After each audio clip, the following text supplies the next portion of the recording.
Welcome back, everybody, into Bill's Chat. I am Josh McCarty. With me tonight, as always, is Luka. And Luka, unlike most Sunday nights when we record this, releasing on Monday mornings, we don't have a game to review. We have a game to preview as our Buffalo Bills, the 5-4 Buffalo Bills, take the field Monday night against the Denver Broncos in Buffalo. We are going to talk all about that matchup, what's on the line for our Buffalo Bills. How are you doing tonight, sir?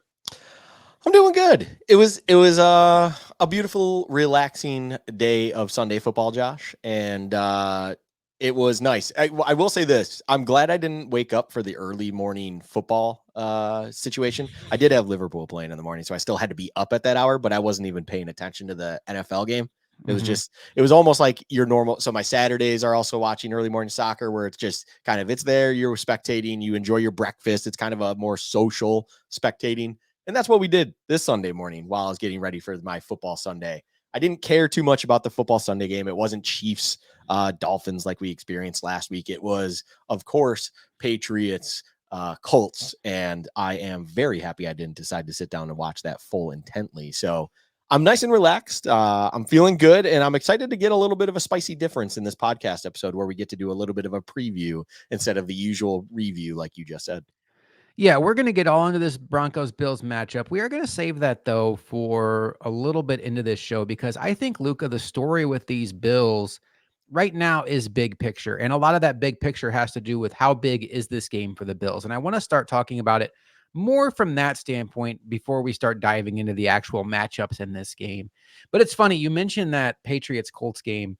I watched a little bit of that game today because I went to the gym, humble brag, and it was on there. But I will even tell you, Luca, last week when it was a chef's kiss, beautiful game, Dolphins Chiefs, I watched the first half and it was exhilarating. The Dolphins looked terrible. In the second half, the wife was like, "Hey, we have to run some errands. Can we do it now? Or do you want to wait till the noon game start?" And I honestly was like, "We can do it now. It's fine." And then I was watching the end of the Chiefs Dolphins game on my phone when it all ended up coming down to the final. But I just I think I have PTSD from how badly it went for the Bills in their international game that I have a hard time watching a game in the international setting. I know this one was in Germany. Rich Eisen calling the game. It's like a crowd filled of a mixed bag of NFL fans, knowing that in that same setting, the Bills lost Matt Milano, lost Daquan Jones, lost a football game. I don't know. There's just something about that setting that right now I don't have the appetite to even watch one of those games. It probably makes me a sore loser, but that's just where my head's at. Is that weird? No, I think I feel like it's just a scar, right? Mm-hmm. You look at a scar and you realize what it's from, whether it was good or bad. It's just floods of memories kind of hit you when you are experiencing something similar based off a visual cue or whatever you want to call it. So no, I don't think that's weird at all. I mean, I understand it. I just don't myself. I will say this. That kind of situation doesn't happen with me. I just don't find it worth my time, especially in that morning. Mainly due to multiple reasons, but I just don't value morning football like that, where it's like, hey, I got to get my house ready for everyone coming over, other stuff like that. The more important matchups are going on, and I'll catch the end of it when I'm getting my last second bets in, evaluating a couple things, all of that stuff. I just don't think that morning football experience does. I will say this: I think it's lost its novelty as well. I agree. I agree. It's just not a thing that I care for anymore. It was exciting when we had one of them, maybe two of them, and then all of a sudden, now that it's become a series and things of that nature, it's not the same. It's not fun. It's, if you listen to other podcasts out there, of course, there's a very popular one of the biggest ones out there, especially sports wise, PMT.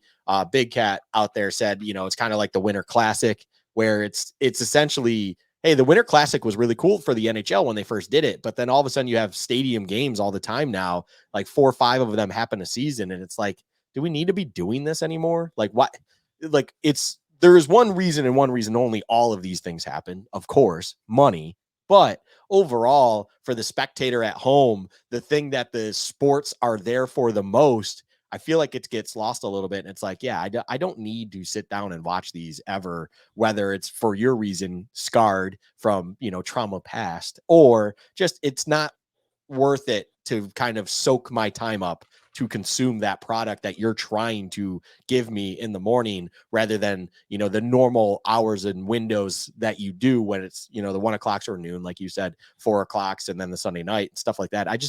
I'm not with that anymore. So no, I won't fault you for that. If you're scarred a little bit, if anyone else is out there like you, where it's like, hey, I don't want to sit here and watch a London or Germany game at 9:30 in the morning because of what had happened the last time you did try to sit down and really consume that, I don't fault you at all. It's a scar that kind of just will bring memories back that you aren't very fond of. And I wasn't anticipating the conversation going this way, but I'm happy with it because I want to pick your brain on this for a second before we get into the Bills. One thing that's very real, and you mentioned the fact that the novelty is worn off. The other thing that's real about it is they have spread the NFL schedule thin. Now we have Thursday night games, and then you have a game that moves to 9:30, and you already had 4 teams on bye this week, plus your Sunday and Monday night games. I know you're like me, where like you love watching the Bills, obviously, but you have your whole NFL setup, and that 1 o'clock block of NFL football is like the golden block. You're used to having 9 or 10 games going on at once, and it's like you really don't know what you're doing if you ever watch a commercial during that block. Today there were only 6 games on at 1 o'clock, and it really felt empty between the game overseas and then the 4 teams on bye. And it wasn't like it was a great slate of games today either. So that's another thing where it's like, I don't know. I'm a little bit old school in that regard, where it's like, I love having football on Thursdays. It's cool because it gives you something to look forward to. But I also grew up where that 1 o'clock block for Sunday Ticket was like your pride and joy. And if the Bills weren't playing, it was like a gift from the gods, because it was like, I can legitimately watch the entire league right now. And it's just not the case anymore. It's not coming back anytime soon. In fact, I think there's going to be more staggered games as we move into the future. But Luka, speaking of the future, the Bills' future is a game against the Denver Broncos tonight. The Bills are 5-4 off of a disappointing loss to the Cincinnati Bengals. It ended up being a 1-score game, but it felt much less close than that. And I think the biggest concern right now is what you and I talked about right as soon as our post-game show started last week is, are we starting to see what this team is? Are they a team that, for lack of a better term, is mid or is mediocre or is average? And maybe they aren't that Super Bowl contender. Or are we seeing a team that, quite frankly, just has to weather the storm of very unfortunate injuries, cluster injuries, particularly on the defensive side of the ball? There's a couple more starters out this week that we will get into. Where do you fall right now on the Bills? Because we had a conversation off air about whether you see the Bills fighting for the wild card of the division right now. Where are you at with this Bills team now that you've had some time to process what we saw against Cincinnati? You've had a time to mental reset. There's a new game on the horizon. Where are you at with these Bills? I don't think I'm as low as others that I know out there, including yourself a little bit when it comes to the Bills. I will say this, I'm definitely sharing thoughts with this Bills team is showing us what they are, and it's not what we believe them to be preseason, early on in the season and everything like that. They are way too inconsistent overall in my eyes, your eyes, it seems like as well, potentially stuff like that, where I just don't know if they're truly that powerhouse that we wanted to believe they still were. But I will say this, I think that there are still things in front of them where are they the betting favorite for the division right now? No. Should they be? Probably not. But I don't think the division is out of question. I don't think the division isn't even out of the realm of possible. It's definitely obtainable. It is there. I'm not kind of all in this world where, hey, the wild card is all that matters at this point. Just make the dance and then we'll figure it out from there. I think there are still multiple paths for this team to realistically make the playoffs and then do what they can try to do in that postseason run that they hopefully can make. But overall, I think that this team, the reaction that we had on Sunday night it was fair. I feel like I don't think it was, outlandish by any stretch of the imagination. It just takes time and reflection periods to sit back, just reevaluate things, look at the big picture and stuff like that, kind of leading into this discussion we're having here, where it's like, this team is still decent. They're efficient on offense. There are things you would like to have better, of course. But realistically, you said that game felt like it was larger than a 1-score game. But at the same time, if you really want to try to be optimistic about it as well, it's like, hey, if that Kincaid fumble doesn't happen, Right. the landscape of that game could have totally changed, and we wouldn't even remotely be having this conversation right now, especially if then the events transpired as they did this week with the Bengals. If the Bills would have won that game and then the Bengals lost to the Texans, they would be in dire straits. They would be in this situation, Josh, not us. We would be probably feeling, okay, we got around the Bengals. That's a nice one to have. Now let's just win this game that should be winnable for this team on Monday night against the Broncos. And we're in business at that point in time, sitting at 7-3. Like, if we could be winning this Broncos game and sitting at 7-3, I think everyone out there would be very okay with that situation going into a Jets week the following week with a 4:25 home kickoff. Very odd. So it's just one of those things where I think this Bills team is still okay. I think wild card is an understandable thought process on what people think is obtainable for this team, but I don't think the division is out of reach. I think it's absolutely there. I kind of told you off air. It's like, hey, you win this game, you go into the Jets game, and you hopefully can win that game. That puts you 2-2 in the division. That puts you at 7-4, or sorry, am I doing? Yeah, 7-4 after if you win that. And then on top of that, your last two divisional games are another one with Miami on the last week of the season, and then a Patriots game. Hopefully that is at home. You should be able to take care of business there. If you win that Patriots game, you beat the Dolphins week 18.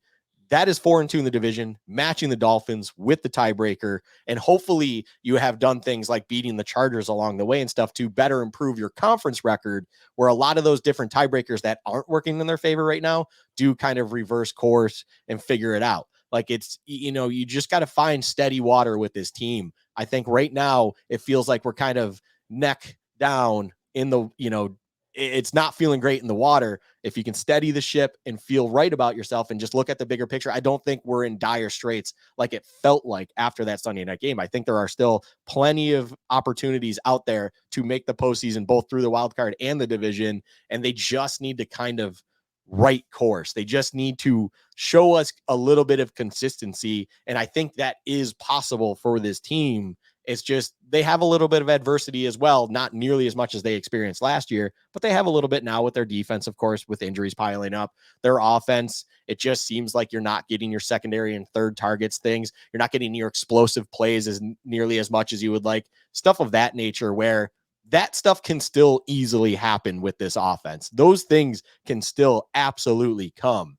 It's not like, hey, we're here at week 10 and it's impossible. There's nothing that could possibly happen with this offense anymore. It's done. It's dusted. It's like, no, you still have Josh Allen. You still have things.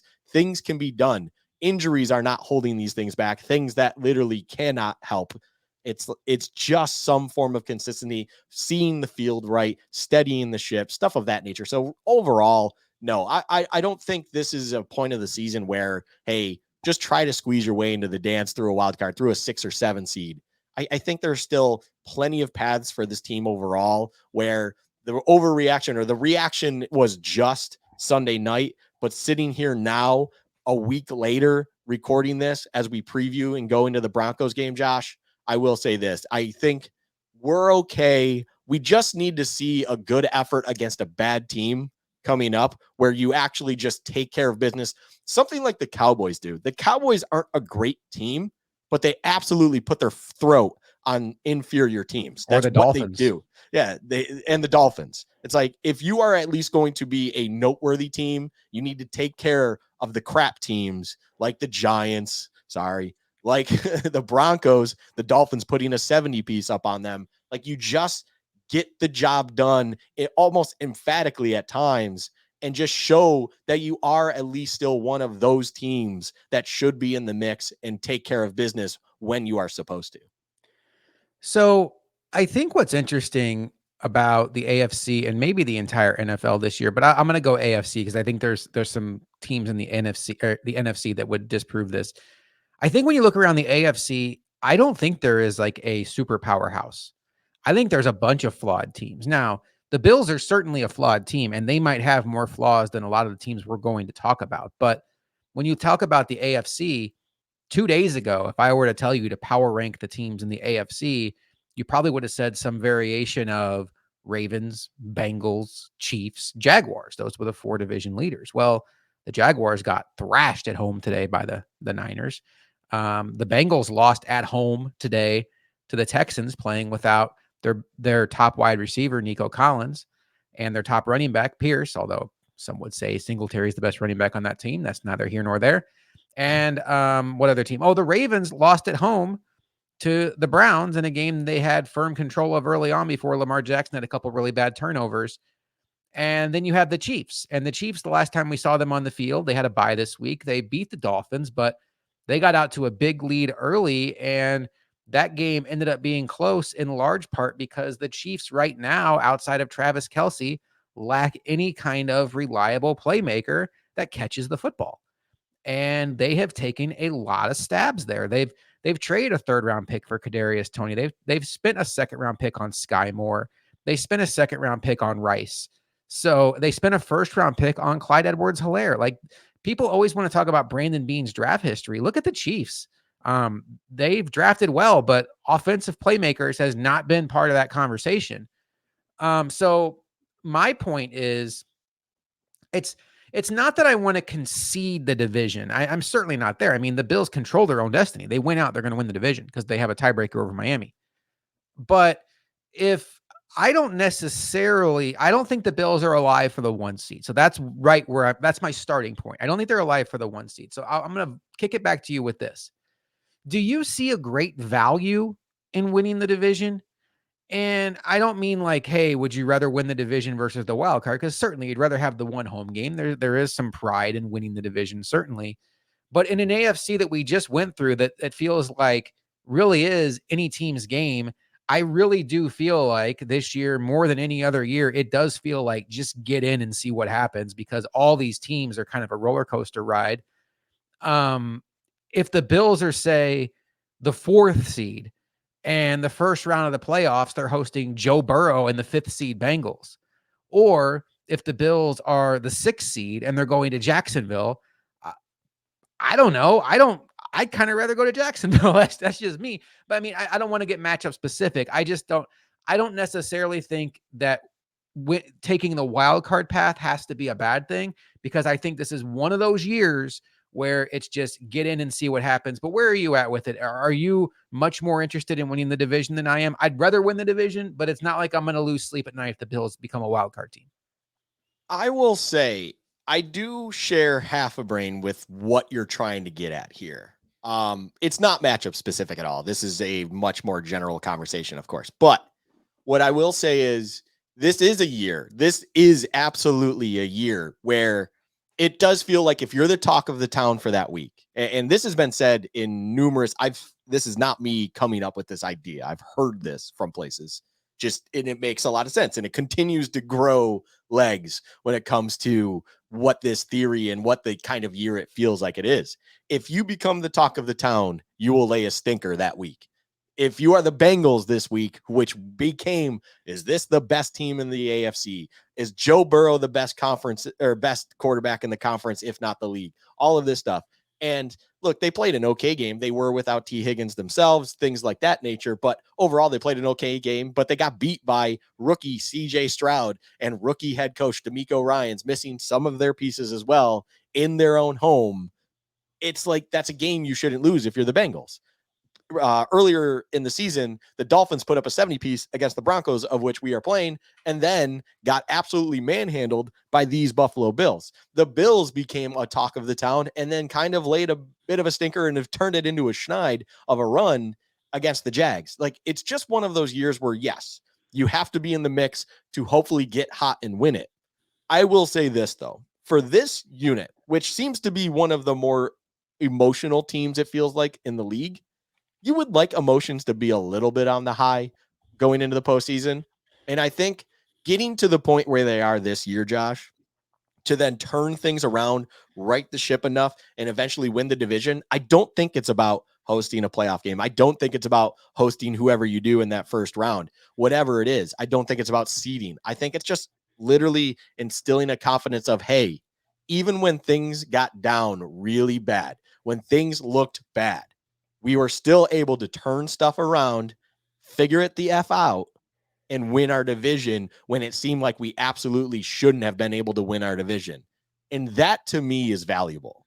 And that, to me, that emotion you can have from succeeding on coming back and winning your division by the end of the season and then turning that into hopefully a playoff run as you are still in that mix, I am with that more so than anything else when it comes to this conversation. I believe that that can do wonders for the confidence in Josh Allen, in Stephon Diggs in this offense, in that defense that is definitely depleted. And on top of all of it, you just feel better, especially going into that playoff game. Yes, it wouldn't be the greatest thing in the world to play the Bengals. Spoiler alert right now, though, the Bengals are not making the playoffs at this point in time, Josh. Somehow the Steelers have even a better record than them.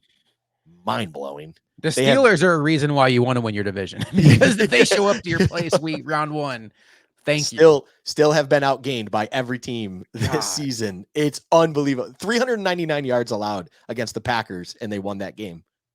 Mind blowing. Regardless, back to this conversation. I think getting in, yes, you just want to get in and see what happens. It's kind of the hockey mentality, Josh. It's like hockey has the most randomness to it in the playoffs. It's what makes it so special too. Of course, those series get very emotional and amazing. But it's just get in the dance and see what happens. You have your Florida Panthers as the last team going all the way to the Stanley Cup final, but then losing in the end. But still, they had that magical run. You just got to get into the dance. I do feel like this year, more so than previous years in the NFL, it does feel that way in the AFC. It absolutely does. I think the NFC kind of has the big boys when it comes to the Eagles, the Lions, the Niners. Those are your big three. And then it feels like everyone else is kind of underneath them a little bit at this point in time. The Lions are for real, by the way. It is wild. But the AFC is just get in the dance. But I still want to see this team win the division because I think that can do amazing things for their emotional kind of understanding of what they're capable of, get their confidence back up, and be able to do things. That's what's more valuable than anything they would get when it comes to the actual playoff matchup, seeding, all of that garbage.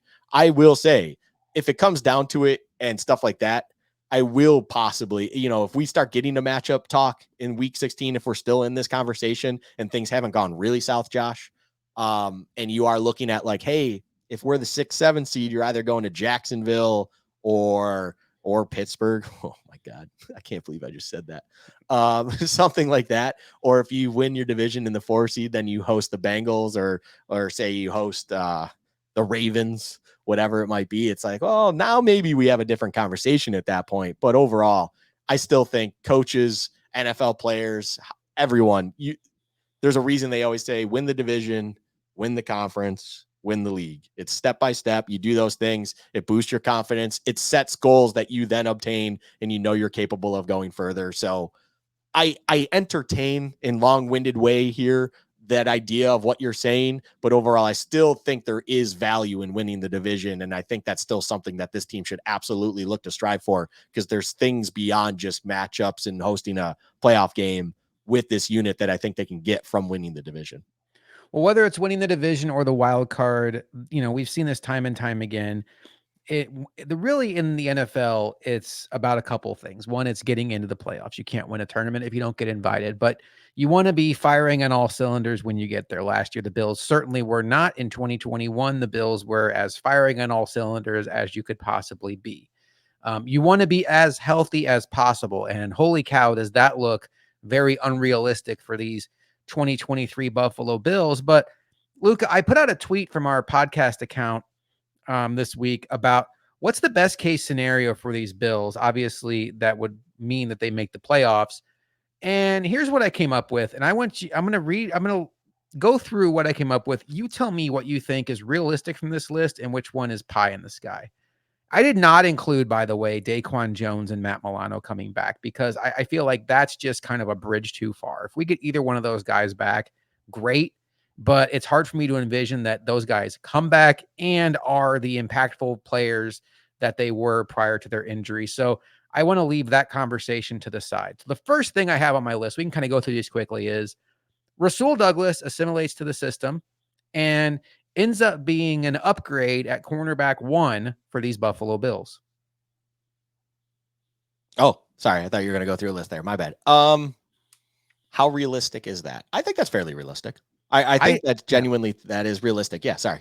Okay. Yeah. So I think so too. I think there is a really decent chance that Rasul Douglas, by season's end, has a shot to be the best cornerback the Bills had on their roster all year long. That includes Tre'Davious White. That sounds very insensitive. It probably is. But I think that the combination of Rasul Douglas and a healthy Christian Benford, which we are not going to get this week, is the best combination that the Bills could put out in 2023. Are we there yet? No. Rasul Douglas is in his second game as a Buffalo Bill, and Christian Benford is going to miss the game this week with a hamstring injury. But we could be there. Number two, all guys who are not currently on injured reserve stay healthy and play in January. Now, I'm not asking you to look into your crystal ball.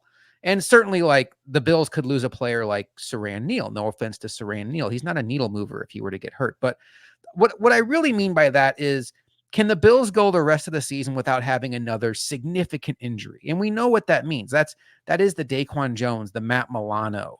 That would be like a Deion Dawkins or a Mitch Morse. Dawson Knox is out right now. And if he comes, but I think we've kind of seen that may not be as significant as we thought. Can the Bills make it through the rest of the season, Luka, without having another significant injury? A role player, fine. A backup, fine. I'm talking like a real needle mover going down. If the question is, can they? I mean, yeah, absolutely. They go through the season without moving another, or without losing another needle mover to injury. Sorry. Wow. Just absolutely muddled the crap out of that. Will it happen? I mean, I have no idea, but overall, as long as they don't do that, can they steady the ship off of it? I guess is what I'll bounce off that question. I don't know if that's really what you meant off of that, but yeah, I think they can steady the ship. I think they can mend the holes that they seem to have, whether it's the offensive holes or the defensive holes, with the personnel that they have, as long as they don't lose anyone else long term. Yeah, I think that is absolutely within the realm of reason, for sure. All right, number 3, Linval Joseph plays well enough that he reduces the impact of losing Daquan Jones. Notices I did not say replaces the impact of losing Daquan Jones, but he at least reduces it or minimizes it to the point where every single game we aren't sitting there saying, if we only had Daquan Jones, we wouldn't have given up 200 yards rushing. Can Linval Joseph play to that level for these Buffalo Bills, where we aren't spending every single waking moment of defense wishing we had Daquan Jones? Yeah, Linval Joseph showed in pops already against the Bengals that he can be serviceable. And he's a big body and can fill that 1T, and he can do the job at a serviceable level. And that is something that I think this team outside of Daquan Jones hasn't even had. So is that basically an improvement to the one technique that this team needs with Daquan being out? Yes. All right. The last one. Von Miller becomes an effective player for this defense. No, I did not say becomes the best player on this defense again. I don't even know if he'll be the best pass rusher on this defense. But right now, I think Von Miller is, for lack of a better term, kind of like AJ Epinesa in Von Miller's uniform. Like, he's just out there. Oof. You notice him from time to time, but you don't really notice like a huge impact. And is there a chance, Luka, or how realistic is it that it is November 12th when we're recording this, by the time January rolls around, that Von Miller is at least in the next tier where he is making plays here and there and can be an impactful football player at times? I think that's extremely realistic, because I think we Okay. already kind of see glimpses of it right now. I think right now Von Miller is getting to a point that we saw in the Tampa game at least once or twice, and then in my eyes at least, and then in the Cincinnati game, I think I noticed it once or twice, where the first game in London, and I'm trying to think, there was another Tampa. I'm trying to think the schedule through my head here. The games that followed London, it seemed like he was kind of treading lightly, kind of tiptoeing through the motions a little bit. And then when I watched the Tampa game, it was the first time that you even saw him even test his limits a little bit, where you saw him actually try to see if he can bend a little bit more, where you saw him really try to create angles to create leverage in space in the pass rush. He almost got the one hog tie on Baker Mayfield that he didn't end up getting, but it was kind of like a glimpse here and there. And then you saw it again in Cincinnati. And I think he's approaching that ceiling of the tier he's currently in, where it's like, if he can start getting a little bit more comfortable with where his knee's at, if it can continue to, heal and recover through time and just, rest essentially week by week, I do believe it's extremely realistic that come January, as long as we're still playing meaningful games, as long as we get to the point that we hope that this team can get to when it comes to the postseason, it is extremely realistic that he can get to that next tier where he is a quality individual within the pass rush rotation. I think that is a realistic expectation for Von Miller. I think if you can get a quality pass rusher in the rotation with him, Rousseau, Epinesa, so on and so forth, Leonard Floyd, I think that is very, very possible. And I think that's somewhere where he's already getting to potentially sooner rather than later. So yeah, I think I think that might even be the most realistic point of the four you've brought up so far. Von Miller's getting a sack tonight, by the way. I think his playing time is going up. We saw that last week against the Bengals. He had 34% of the snaps.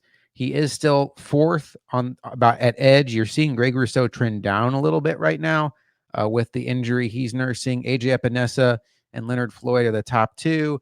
I think Von Miller's snaps are going to continue to increase. He's going against his former team, the Broncos, the team that he is probably most noted for playing for in the NFL. I think Von Miller is going to get Russell Wilson to the ground at least once tomorrow night, and I think it'll be a pretty cool moment tonight if you're listening to this on Monday. All right, Lucas, let's reset that real quick. So all these things are realistic. If the Bills make it to the playoffs and their cornerback pairing is Rasul Douglas and Christian Benford, and Rasul Douglas is the best cornerback on the 2023 Buffalo Bills, if they don't lose any key players, which means in the playoffs they have Taron Johnson, they have Micah Hyde and Jordan Poyer, they have Terrell Bernard, they have Ed Oliver, Linval Joseph, Greg Rousseau, they have Von Miller, who you said it's realistic that he could be an impactful player, they have Leonard Floyd. I think this defense has a chance, as bad as it has looked in recent weeks. I know the scores haven't been bad, but the efficiency of the opposing offenses have shown this defense is having a hard time stopping people. I think if the Bills can get into the playoffs with that, this defense has a chance to be average to above average. And that, in my mind, is all they need to be for this team to have a realistic shot to win it all. So that's where I'm at. The offense has to be great. We know that. Has the offense been great in recent weeks? I don't think so. I think there is some overcompensating going on for a defense. The head coach, I think, is trying to lean on his offense to minimize possessions for his defense. The offense is healthy. They're missing their tight end, but right now it looks like the backup tight end's better than the starting tight end anyway.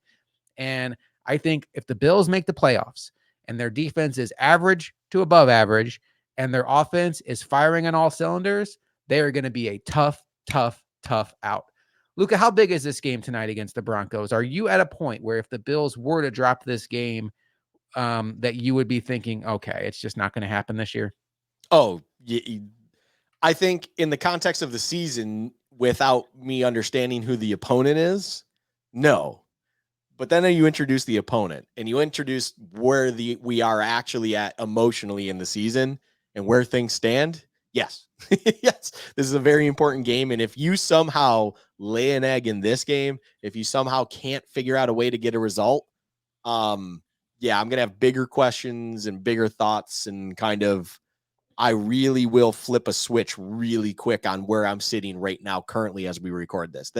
The balance of this season, it's such a weird thing because one loss shouldn't do that, especially on week 10, when you would then just go down to 500.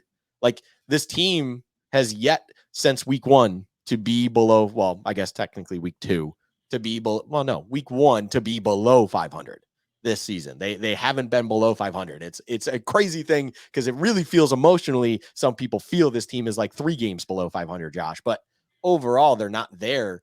But you can't lose this game. Like, you can't lay an egg to the Broncos, the worst rated defense in the league, a bottom half rated offense in the league. Like, this, going into the earlier conversation that we had, the point that I brought up, this is a game where teams that just have it and the teams that mean something in this league take care of business, put the foot on the throat in a way, and just make sure that the loss is never, ever even coming close to happening and the win is never in doubt. Like, you just take care of business. And I do believe that this game being on Monday night actually might aid the Bills I think this is a game where if it was just like quote unquote any other tucked away in a 1 o'clock slate, Josh, I don't think it would hail as it wouldn't be as important in the mind of the players. And that's not where you want this team to be. You want them to feel like this game is important. So the fact that it's on Monday night, I think just enhances their kind of thoughts on the game and kind of the importance of it. And I'm sure, as you've mentioned with Von Miller facing his old team, although in the public he said it should be fun and blah, blah, blah, and all this stuff, I'm sure he's kind of emphasizing it's like, hey guys, where we're at in this season, we can't lose this effing game. Against this team, we definitely can't lose this effing game. I must ball, we must win. Like that's got to be the message that Von Miller's kind of putting out there this week throughout the locker room. And I believe that you have to take care of this game. So in that context, yes, it's a must win. In the context of the season, I still don't view this as an absolute dire straits must win. But overall, you want to kind of make sure you don't get lost in the shuffle of the chaos that is the AFC. So I do tip the scale based on the Bills season where it currently is in recent results, based on the opponent they're playing, and based on what we're seeing around the AFC, Josh. Yes, this is kind of more one of those you need to make sure you win this game. Yeah, if you're going to rank the Bills' remaining schedule the rest of the way, this would be the easiest game left. You might say, whoa, what about the Patriots? Patriots have already beaten the Bills. What about the Jets coming to Buffalo? The Jets have already beaten the Bills. Chargers is a road game. So you start shaping it up that way. And I think this is a game they have to find a way to win. And I'll tell you, Luka, you've mentioned this several times about how you want to see, you've seen the good teams just really step on the throat of a team like this. This to me, this game, this spot has a lot of smash spot elements to it. One thing that would work against that is the Broncos are coming off of their bye and the Bills are quote unquote on short rest because they did play in the Sunday night time slot on the road against Cincinnati for whatever that's worth. But other than that, you have a team in the Bills that are off of a downer week. They're clearly motivated. They had a players only meeting this week. They're coming back home under the lights on Monday night. And I think there's a lot of elements right now that could play in the favor of the Bills coming out and smashing. But I also think there is some uneasiness among the fans where if the Bills do get off to a slow start, you might start hearing some of those boo birds that we heard in the Giants game. Luka, how important is it to you that the Bills win this week with style points? I would you right now if I were to offer you right now, hey, behind door number 1 is the actual result of this game. Whatever happens, happens. Behind door number 2 is the game against the Giants, only this time it's against the Broncos. The Broncos are down on the Bills' 1-yard line with a chance to win at the very end of the game. The Bills have mustered 2 touchdowns throughout the entire game offensively, and the Broncos pass goes incomplete, and the Bills hang on by the skin of their teeth. Would you take that, or would you go behind door number 1 and let me see what these Bills are made of? Oh, no. I want to see some style points. I mean, Okay. peek beyond the curtain. I'll be at this game tomorrow. So I want to be entertained Yeah. selfishly. But going back to just, hey, we're in the podcast seat here. I do still want to see style points. I want to see a team. I don't need to see 70 points, of course. Like that is historically incredible. What the Dolphins did earlier this season was mind blowing. It does also happen or help that they have essentially an entire track meet set up an offense to make something like that happen. The Bills don't have quite that much speed, of course, but I want to see a comfortable win. That would be kind of the way I'll middle ground it here. And a comfortable win to me is one that does it necessarily need to finish as a 2-score win? No. But is it only a 1-score win because the Broncos kicked a field goal, to cut it to 7 with 12 seconds left for an onside kick and a prayer? Yeah, that's still a comfortable win. Like if we can at least have a situation where the result really doesn't ever feel in doubt outside of, let's say, potentially the first drive, kind of like the Raiders game, Josh. I think that's what comes to mind. Like, I don't think that was a crazy throat, foot on throat situation. It kind of was, but it was still a very, very comfortable win outside of that first drive where maybe it felt like, oh, things might not be going great. I do believe that could be kind of the game I would like to see them do. I would like to see them come back out because on top of it all, what did that Raiders game, funny enough, do for this team? It propelled them to much better games later on following those two, where we were talking about historical numbers for that team and that defense, sadly enough now, but for that for that team overall, with the production they had put together in that 3-game stretch and point differential and all of this stuff. So I think that kind of game and that kind of win is what this team needs at this point in time. And I would like to see them do it. I don't want to see kind of I'm going to put this out there. This was just said in my living room during Football Sunday. A friend was like, I'm not going to this game right now to see an 18-0 win. That sounds miserable to me, because someone needs Tyler Bass in fantasy, Josh, to explode. So, and we do yards for points. So, a 52 yarder is 5.2 points. So he's like, I would love to see an 18-0 result. It's like, no, I definitely would not like to see that. That doesn't feel good to me at all as a fan or anything. But I would like to just see a good, comfortable win. Don't get by the skin of your teeth.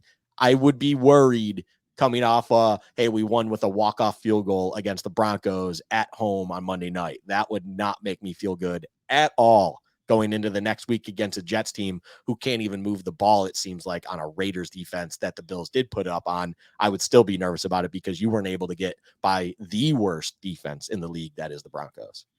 I'm with you. I need style points. I think for my own psyche, I'd love to see the Bills just smash this team into the ground. And it's hard to smash a team into the ground without both sides of the ball playing well. And quite frankly, easy for me to see. We haven't seen the Bills really have both sides of the ball in unison in quite some time. And that would be nice to see. At the end of the day, if the Bills win this game 16-0 or 14-12 or whatever non-style point score you want, I will be the person sitting in this chair saying, hey, it's October 13th or November 13th.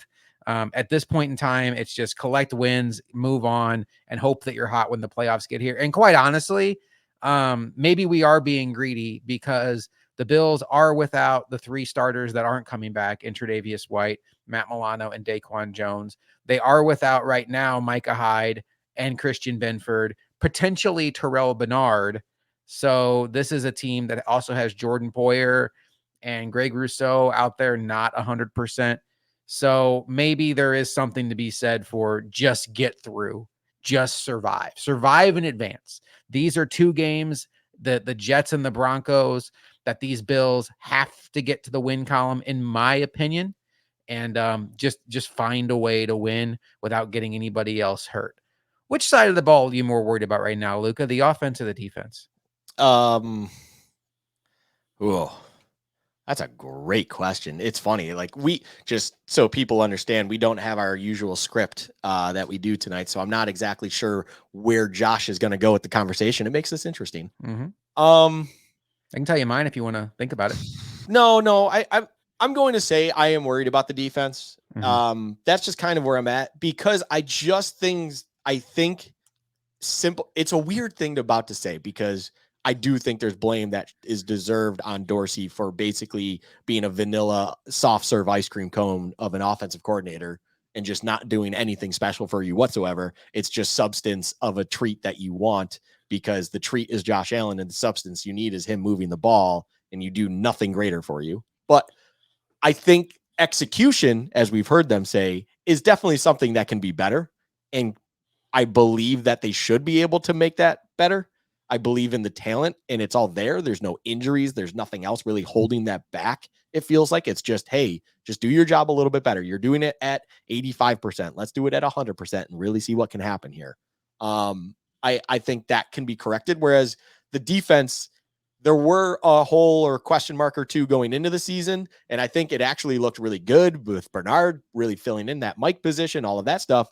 And now all of a sudden you have other injuries that are exposing greater holes that you just don't have enough Band-Aids, enough gauze and tape and everything. Like, there's only so much you can do with all of the different issues going on the defense that McDermott, the problem is, it's drawing more attention from McDermott away from just managing games that he's not really good at anyways. And it just makes it even worse and compiles onto things and makes the overall product that McDermott puts there within his coaching even worse, because he has to focus so much on that defensive side of the ball and just trying to be a DC and putting that DC hat on, where it's just, I don't see a path where it can really fully be corrected. It's going to be week by week Band-Aids. And I will say this, in my line of work, Josh, If you ever hear anything that a system or a rack or whatever it is was put together with Band-Aid work, that is basically saying it's crap. It was put together with crap, and it's being held together by, oh, crap. It's not good. It's not quality. It gets you by day to day. It will have problems that arise eventually. It's not if, but when. It's just that's kind of where the defense is. So I am more concerned about that because I just don't see the overall kind of how things can get corrected over on that side. I'm with you. I think it's the defense, and I don't even know how close it is. And I think you hit on a lot of key points there. With the offense, the issues are frustrating because the talent is there to dominate. This offense is fully formed, absent Dawson Knox. All 5 offensive linemen are still healthy. Josh Allen is active. Is he healthy? I think he is. He's on the injury report, but he's healthy. He's playing. Stephon Diggs and Gabe Davis are out there. Dalton Kincaid looks to be an upgrade. James Cook and Latavius Murray are out there. This is the offense. And I think every time they don't go out there and score 30 points, we're mad, but it's mad because we have these realistic expectations for them. I think the defense, having so many injuries right now, is affecting the offense. I think it's affecting the way that Sean McDermott is managing the game. I think it's affecting the way Ken Dorsey's calling the game. I think it's making the Bills play offense in a way that they're trying to hide their defense instead of allowing the offense to play free and trust their defense. And that's where I get back to the point of, if this team can just tread water and make the playoffs and get some guys back, get Terrell Bernard back, get Micah Hyde back, get Christian Benford healthy, get Rasul Douglas and Linval Joseph ramped up, I think this defense has a real shot to be good enough that they can take the reins off of this offense and allow it to play free. They're going to have to do that for this season to get where it needs to get to. And I don't want to make excuses for the offense and say it's all because of how disappointing the defense has been. But I do think that there is some real validity to that. Let's get into this matchup, Luka. I've mentioned it a couple times. Unfortunately, there's more injuries this week for the Bills. Micah Hyde is out with a neck injury. It does not sound like, at least according to Coach McDermott, that this is something that has the potential risk of ending his season at this point. But he is out this week. Christian Benford is going to miss this game with a hamstring injury. And Terrell Bernard left last week's game with a concussion. He practiced all week on a limited basis. My guess at this point is he's probably going to miss. I'm trying to remember the last player on the Bills that this happened to, and I can't remember who it was that had a concussion. They were limited all week, but they still ended up missing the game. And it happened this season, and my brain is fuzzy right now. Was it Poyer maybe? But anyway, that's where I think that he's probably going to miss, and the Bills are going to be looking. Kincaid, yes. So Kincaid missed the Jacksonville game. Yes. And okay, so that would be my guess, and we'll see. But this matchup specifically, Luka, knowing that the Bills are going to be down one starting safety, down a couple of cornerbacks, Kyrie Elam's out, Tre'Davious White's out. We know that Christian Benford's out, but they have Rasul Douglas. They could be looking at a situation where AJ Klein and Tyrell Dodson are starting the game at linebacker. I would assume that means Jordan Poyer comes down and still plays dime backer.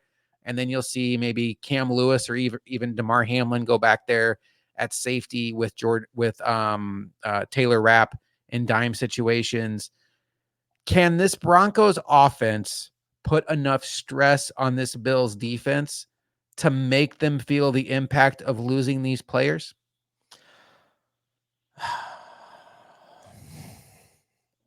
No. There's no long-winded way. I think I like Jerry Jeudy as a player. I like Cortland Sutton as a player. I think Marvin Mims is the most mismanaged player in the league. He needs to play more and more and more. I think Garrett Bowles has actually been okay on the left tackle position for the Broncos, where maybe they could hold up the one thing that really doesn't have major injury issues for the Bills defense, and they could do okay. But McGlinchey's been awful, actually, on the opposite side. And then Russell Wilson just doesn't do anything that inspires confidence in you if you're trying to say that the Broncos offense can do anything. If it truly feels like Sean Payton is doing one of the best jobs possible in babying and just disguising every deficiency that his quarterback has and just getting and squeezing the productivity out of him. Like, it is maximize the output as best as we possibly can. And what does that do? It gets you a mid-tier quarterback play. Like, it's the thing that Russell Wilson did so good in Seattle that he has not been able to do at all since going to Denver is extend plays, make magic happen on those extensions of plays. That just doesn't happen for Denver anymore. And even in this season where things have been a little bit better for them, it still feels like he doesn't have that capability. So Sean Payton needs to put out a masterclass of offensive kind of disguise with his deficiencies to get the best you can out of him.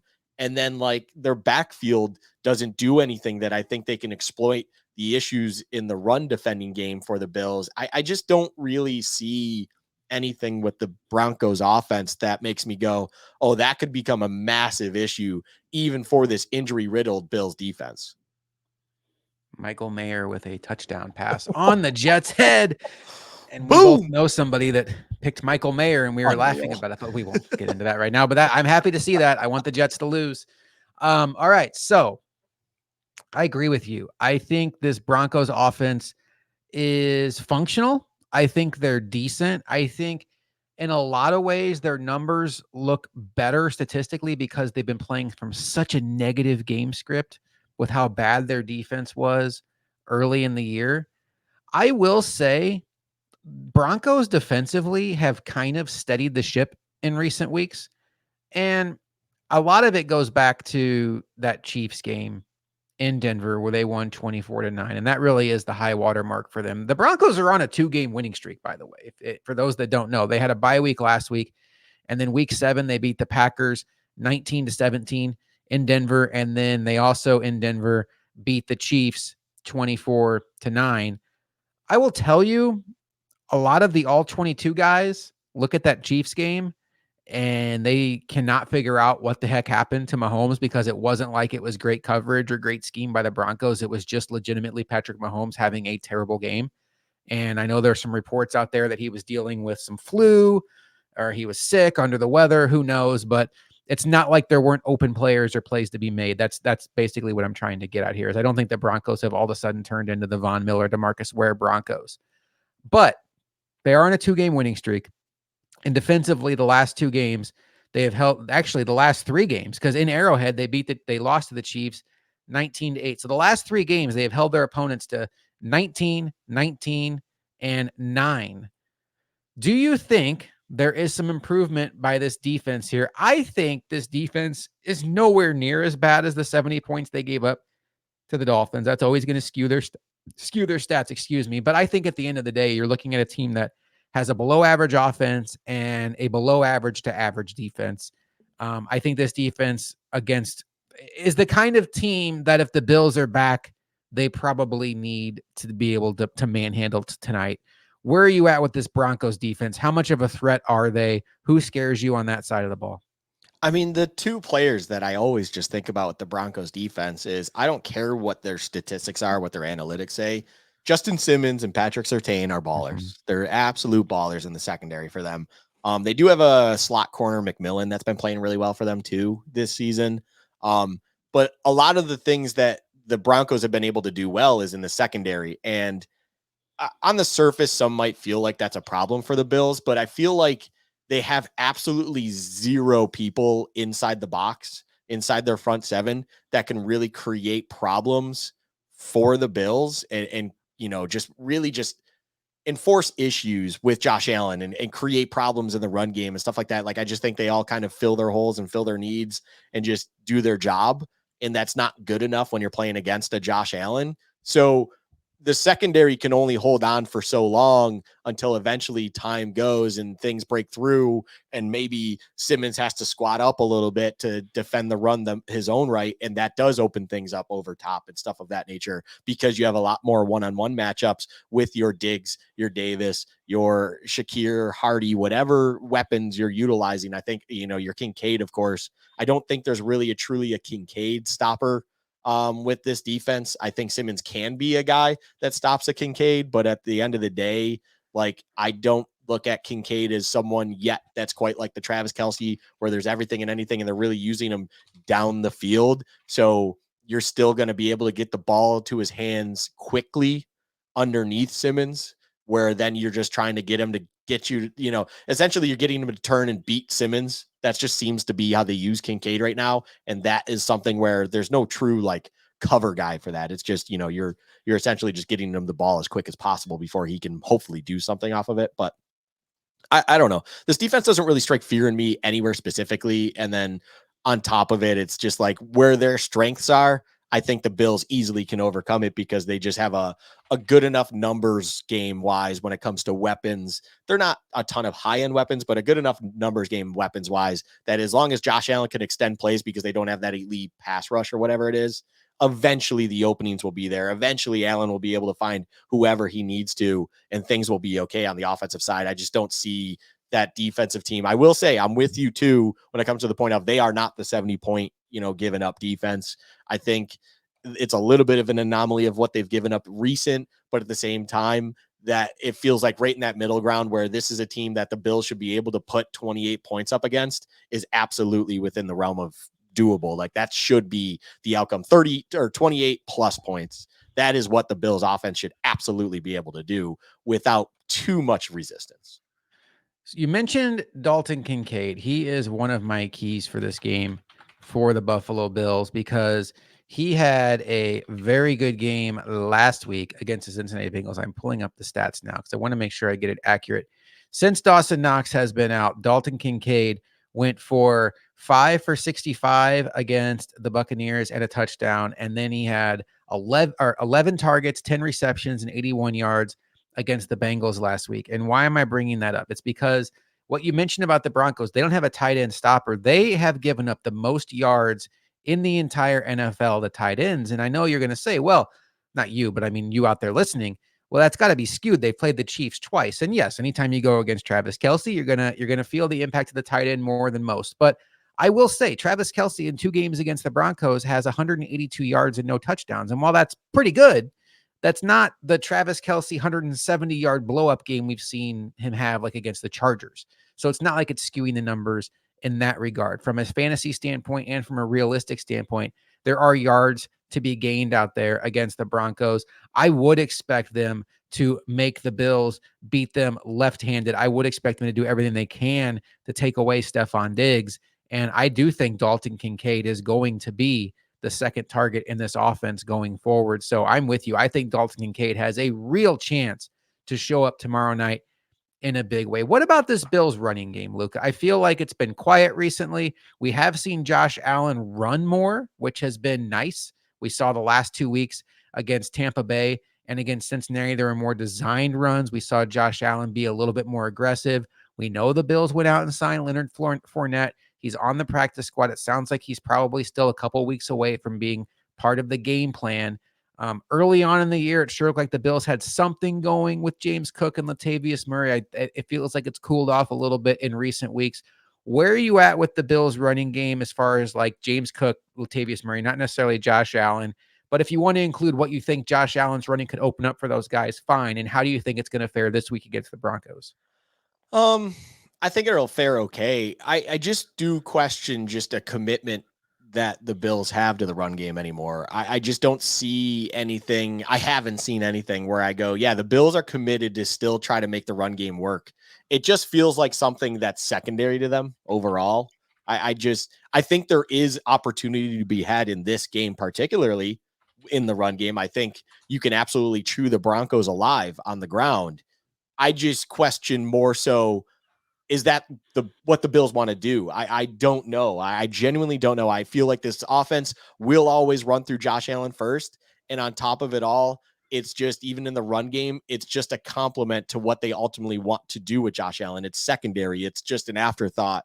It's almost a going through the motions kind of thing with this team, which is really upsetting in a way, because early in the season, when we saw the Bills at their peak, at their height, it really felt like the run game was truly not just that. Like, it was truly there. It was something to be had. And James Cook was having a great stretch of games and kind of carries and what was going on. Like, everything was working out so well in this kind of department. It just, all of a sudden, though, Jags game, Giants game, all of these other games after that kind of early season stretch, it's just a compliment. It's secondary. It's an afterthought. It's a throw in. It's not something that this offense and Dorsey and McDermott. I mean, McDermott maybe probably cares about it a little bit more, but just overall, it's not. It's not designed. It's not methodic. It's just it's nothing. It's just I don't know what the word is that I'm trying to think of, but overall, it's uninspiring. It's not something that I'm going to sit here and go, my key to the game is they're absolutely going to get James Cook the ball 20 plus touches and make sure they establish a run game outside of Josh Allen because they can do so successfully. I think that is something that could be had. I just don't know how much the Bills truly believe in actually making that happen. I would love to see something unforeseen happen. I don't mean like a double flea flicker. I mean, let's see something we haven't seen from the Bills this year. Let's see, kind of like in the Tampa game where we saw Gabe Davis actually catch the ball underneath and become like a PPR monster for 1 week. Let's see James Cook out of the backfield consistently. Let's see Deontay Hardy get used deep and get open deep. Let's see Khalil Shakir be a consistent weapon in this offense. Let's just see something we haven't seen be an X factor. Let's see Josh Allen run for 80 yards. I just want to see another club in this offensive bag because I think as good as they have been, they're going to need to show us more. All right, Luka, it's time to make a prediction on this game. The Bills are a 7-point favorite over the Denver Broncos. This game is in Orchard Park. It kicks off at 8:15 in Buffalo. The over-under is 47 and a half. The weather report for tomorrow night or tonight, depending on when you're listening to this, looks really nice. 44 degrees, clear. Looks like maybe a little bit moderate wind, 10 miles an hour, 10% chance of rain. But all in all, a beautiful night for football. The Bills are 5-4. They got to get this game to the win column. Luka, let's predict this game. Will they get it done? And what will the score be? I do predict that the Bills will get this done. I think they get the win in this game. I think this is just the weather is nice for one. It's good football weather, Josh. It's really good football weather. It should hopefully not limit anything with Josh Allen in the offense. I do think Kincaid being the key to the game in both of our eyes should find a little bit of success. I think Josh Allen can find success overall. I'm hoping that his shoulders, 1 week better at this point in time.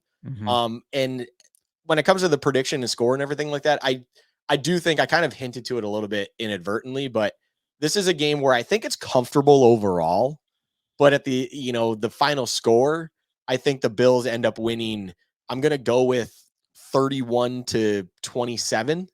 I think there's going to be something there where, it's 31-24, maybe it's even 31-23. And then all of a sudden the Broncos kick a field goal to make it a 1-score game.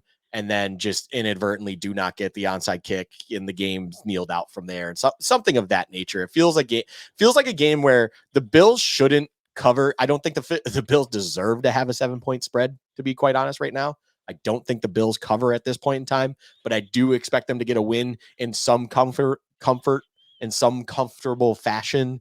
I think they should be able to get a win. It feels like they might be able to right the ship a little bit in this game and maybe build a little bit of momentum going into next week against the Jets at home. The last time the Bills scored more than 30 points in a football game was October 1st, week 4 against the Miami Dolphins. The Bills scored 48 points on that day. Since then, 20 points against the Jaguars, 14 against the Giants, 25 against the Patriots, 24 against the Buccaneers, 18 against the Cincinnati Bengals. I think that streak ends this week. I think the Bills do break 30. I think they are going to go more up tempo. And I think, much like we saw in the Tampa Bay game, I think this is a week where the Bills are really going to try to let the world know or let themselves know that they're still good at this. And really, when you look at that Tampa Bay game, they probably should have scored some more points. There were some execution issues down the stretch in that game that cost them some points. I do think the Bills are going to find it offensively this game. I'm going to give them 34 points. I think they're going to win. I think the Broncos scored 20. The over-under is my play in this game. I think there is a real risk of the over of the under because of how the Bills have tried to slow the games down. But I just have this hunch that the Bills are going to try to speed it up, lean into their defense. Always risky when you talk about the starters being down. Giving up 20 points to the Broncos, I don't think will make a lot of people feel better about the defense. But hey, they're playing a lot of backups right now. Russell Wilson is playing at a decent level. I think they'll make some plays. But the Bills get a win. They score 34 points. I think we're all feeling just a little bit better. And hopefully the Jets end up losing this game to the Raiders, and we can talk about the Bills and Jets next week. Luka, any final thoughts on this Bills-Broncos matchup? Anything from around the league stick out to you today? Anywhere else you want to go on this show before we get out of here? The Cardinals hat in me is really conflicted with what's going on. We talked a lot about that off the air. It was fun to see Kyler Murray running around like the little kid he looks like on an NFL field, but still the fastest guy on the field at the same time. The around the league was a lot of fun this week. I will say, like the Bengals Texans game, of course, the Lions Chargers game, incredible game to watch. You had some awful games out there too, naturally. I mean, San Fran showed basically the Fugazis that are the Jags. The Saints are Fugazis as well, for what it's worth. There's part of me, and the final thought I'll just say in the end, because it's around the league talk. I think that we've talked about the Bills enough where it's like the one thing that I'm still trying to get my head around, Josh, and I don't know if I ever will, is how do the Steelers keep winning games? I don't get it. Like you watch them week after week after week, and it's like, how do the Steelers keep winning games? It's crazy that they are only one game back of the division lead, which, by the way, is not at all like a lot of people thought. Maybe one individual that's sitting on this podcast right now, Josh, that had a future on that team at this point in time. But overall, it is very, very interesting how the AFC North's breaking down. And at some point in time, maybe eventually I will come around on the Steelers and give them respect. Probably not. Definitely won't. Absolutely not. Never will happen. But the league was great to watch, and hopefully the Bills finish it off with an absolute emphatic win tomorrow. Fun day in the NFL. The two division leaders in the AFC that played today, because Miami and Kansas City were off, both lost at home. Baltimore losing at home to Cleveland, Jacksonville losing at home in a big way to San Francisco. I think this AFC is going to be a wild ride to the finish, and the Bills need to win games like tomorrow, tonight against the Broncos, whatever you want to call it, to stay in that race, because there's a lot of teams in the AFC that are having up and down years.